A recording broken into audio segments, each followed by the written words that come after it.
ऐसे महान पुण्यात्मा को जब यमदूत ले जाते हैं तो उसको जब धक्का मार के गिराते हैं वैतरणी में, तो वह वैतरणी मलमूत्र की नहीं होती है, वह अमृत के समान हो जाती है उस पुण्यात्मा के लिए। और फिर जब वो डूबने लगता है तो फिर वहां उसको कामधेनु गाय गौ माता बचाने के लिए आती है। फिर वह पुण्यात्मा गौ माता की पूंछ को पकड़ करके वैतरणी पार हो जाता है। हम लोग सब वैतरणी में गोता खा के आए हैं। सब संसार में जितने भी जीव जंतु, मनुष्य, पशु, पक्षी, गंधर्व, नाग, सब हम वैतरणी में डुबकी लगा करके आए हैं मेरे भाई बहन। अब तुम्हें वैतरणी में यदि गिरना है तो पुण्यात्मा हो जाओ, खूब महादेव के ऊपर बेलपत्र चढ़ाओ। एक बेलपत्र चढ़ा दो, करोड़ों जन्म के पाप कट जाएंगे। एक बार मुख से ओम नमः शिवाय बोल दो, करोड़ों जन्म के पाप नष्ट हो जाएंगे। ये महिमा है नाम की।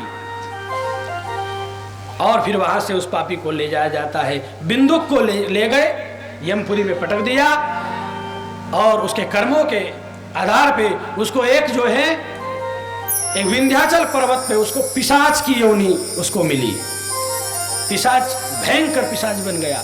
अब इसकी जो पत्नी थी चंचुला देवी, ये बड़ी ही भक्ति भाव वाली थी, इसने छोड़ दिया, पति ने इसको छोड़ दिया था, तो इसने भी आगे चल करके अपना धर्म का आचरण छोड़ दिया था। यह भी दूसरों के संग में रहने से इसका धर्म भ्रष्ट हो गया था। बहुत इसने भी पाप किए। फिर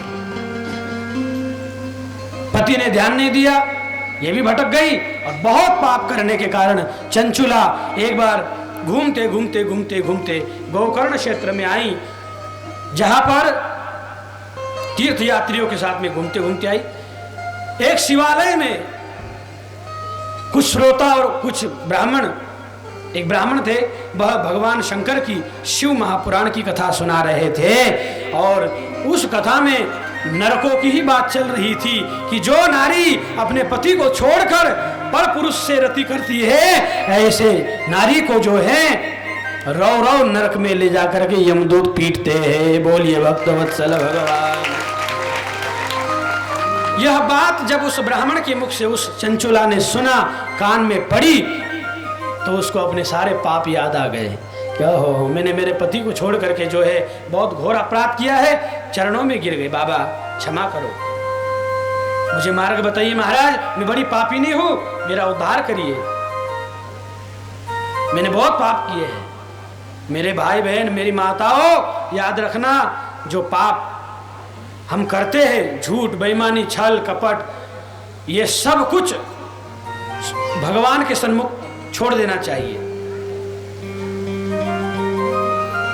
भगवान के लिए किया हुआ कर्म भक्ति है। शरीर के द्वारा एक लोटा जल चढ़ाओ, शरीर के द्वारा एक बेलपत्र चढ़ाओ, शरीर के द्वारा सब कुछ करो।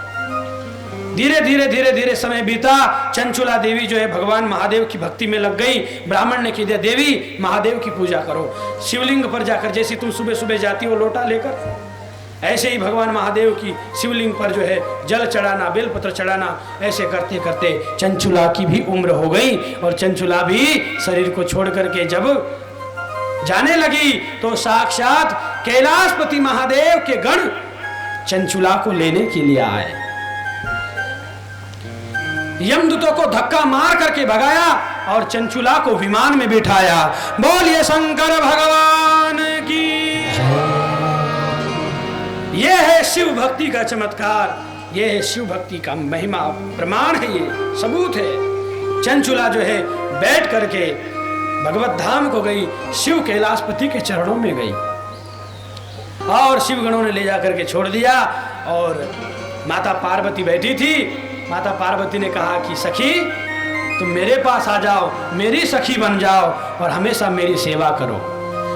और माता पार्वती की सेवा में सखी बन गई, सेवकरी बन गई। यह है शिव पुराण सुनने की महिमा। धीरे धीरे समय बीता।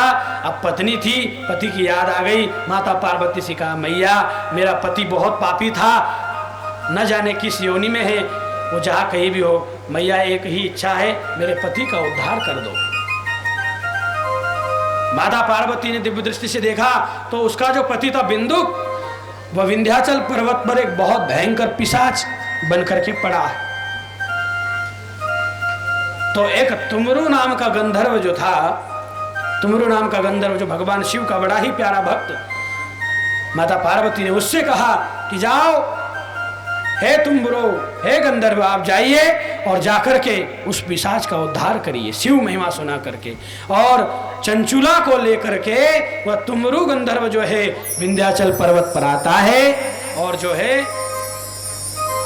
उस बिंदुक नामक पिशाच को शिव कथा सुनाता है। शिव पुराण सुनाते ही उस बिंदुक का भी उद्धार हो जाता है। बोलिए शिव महापुराण की जय। उद्धार हो जाता है, मुक्त होकर के वह भी विमान में बैठ करके कैलाशपति भगवान महादेव के चरणों में जाता है।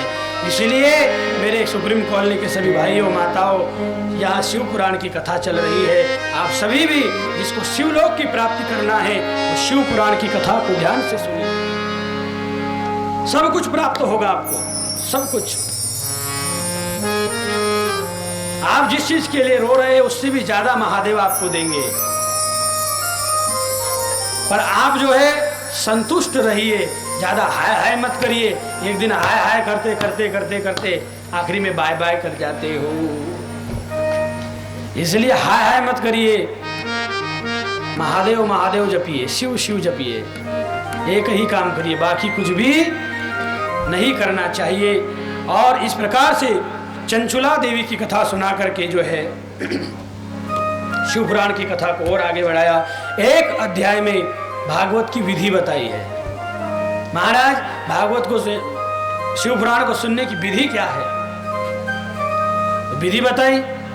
अब जैसे कल आप लोग कथा सुने, कथा आरती होते ही सब पळून गेले, तुमचे घरी सब भाग गए उठ उठ के। शिव पुराण का किसी ने दर्शन भी नहीं किया, आरती का बाटे ही देख रहे थे कि कब पूरी हो और कब भाग जाए हम। गलत। भगवान की कथा जब समापन होती है तो माताओं से निवेदन है कि जब तक आरती हो जाए और एक एक करके प्रणाम शिव पुराण को करना चाहिए, क्योंकि यहाँ सभी देवी देवता विराजमान है, स्वयं शिव विराजमान है। प्रणाम करके ही प्रसाद लेकर ही अपने घर जाए, ये नियम है। और मैंने आपसे कह दिया नेम जगावे प्रेम को, नियम इन्हें धारण किया। सब्जी में नमक ही नहीं पड़ा तो फिर लवण बिना सब व्यंजन फीके, नमक ही नहीं है तो फिर वो सब्जी किस काम की। ऐसे ही जीवन में नियम नहीं है तो तुम्हारी भक्ति किस काम की। तो इसलिए जो है नियम बताया। महाराज कैसे सुने, भूखे रहकर सुने या पेट भर के सुने? तो सूत जी महाराज ने कहा कि हो सके तो भूखा ही रहो, निराहार रहो। सोनक जी ने कहा महाराज फिर तो हो गई कथा, यहाँ तो सब पेटू बेटे हैं, 1 इंच भी पेट को खाली नहीं रखते। भूखे रह गए तो कथा कैसे सुनेंगे? तो फिर बताया है कि फलाहारम, फल खा के कथा सुनो। महाराज लोग इतना भोजन कर लेते हैं। अब एक जगह हम गए थे, मैंने पिछली कथा में भी कहा था, अब तो जगह जगह हमारे सभी कार्यकर्ता जो है यहाँ के सब अलग अलग भक्तों के घर पे भोजन रखे हैं हमारा, और सबकी भावना से सब खिलाते हैं। पर करे क्या, पेट में जितना समाता है उतना खाते हैं। और जो है एक जगह में गया था भोजन करने के लिए, यहाँ की बात नहीं बाहर की है, नहीं तुम अपना समझ लो। गया था भाई एक जगह भोजन करने के लिए। अब जो है किसी ने कह दिया कि बापूजी को चटनी ठेचा बहुत पसंद है, और जो है हम मेरे राम जी चले गए। अब जैसे ही पात्र सामने आया, थाली अन्न देवता सामने आए, अब मुझे क्या पता कि इसमें जो है रखा हुआ है कुछ। मैंने हरी हरी वो दिख रही थी सब्जी, मैंने एक ही कोर तोड़ा, निवाला तोड़ा, और एक ही बार में जो है वो, अब इधर उसको ठेचा कहते हैं, वो ठेचा सब्जी समझ करके एक ही निवाले में खा गया। और जैसे ही खाया महाराज ऐसा लगा हे भगवान ये क्या है? बोले महाराज ठेचा है। हे भगवान ठेचा नहीं तो ठेस पहुंचाने वाला है, मुझे क्या पता ठेस पहुंचाएगा मेरे कलेजे को।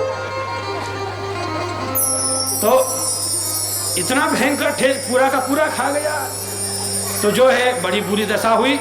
और जो है और लाओ महाराज। मन के हे भगवान, बोले भी नहीं जा रहा है, कान नाक से सब हवा निकल रही है, पसीना छूट गया। उधर से बेटी कहती है बापू को ठेचा बहुत पसंद है और लाओ। अरे मन के देवी बंद करो बस। इसलिए थोड़ा खूब भीति बांटते हैं भाई मेरे को, खूब डर लगता है आप लोगों से, ठेचा न खिला दो ठेस पहुंचाने वाला जो है। और हमारे सुरेश भाई बेचारे कहते बापू मैं एक ही टाइम करता हूँ, क्योंकि उनको ठेस पता है कैसी लगने वाली। और हमको 3-3 टाइम भक्त लोग जो है भोजन करा रहे हैं। चलो भगवान सुखी रखे, संत तुम्हारे घर आकर के भोजन कर रहे हैं, हमारे महात्मा ब्राह्मण तुम्हारे घर आके भोजन कर रहे हैं, तुम्हारे घर के सारी बुराई या पाप सब जो है संत खा रहे हैं और भजन करके तुम्हारा सब पापों का नाश कर रहे हैं। ये संतों की कृपा है। बहुत अच्छी बात, जिन जिन लोगों ने ये सेवा दी है उनका कल्याण हो। और इसी प्रकार से जो है शिव महिमा सुनाते हुए, शिव तत्व को बताते हुए एक बार भगवान विधि बताई। फलाहारम, फल खाकर के कथा सुनो। बोले महाराज अगर उससे भी काम नहीं चले तो बोले पयःपानम, दूध पी के कथा सुनो। बोले महाराज दूध पी के कथा कैसे सुनेंगे? तो बोले घृतपानम, घी पी करके कथा सुनो। महाराज आप घी पीने की बात कर रहे हो, डॉक्टर लोग कह रहे चुपड़ने का मना कर रहे, तुम पीने की बात कर रहे हो घी पी के। तो सौनक सूत जी महाराज ने कहा कि एक काम करो, प्रेम से 10 टाइम पेट भर के भोजन करो, फिर कथा सुनो। पर बाकी कथा सारस्त विघ्न होता, कथा में विघ्न ना आए ऐसा भोजन करके बैठो।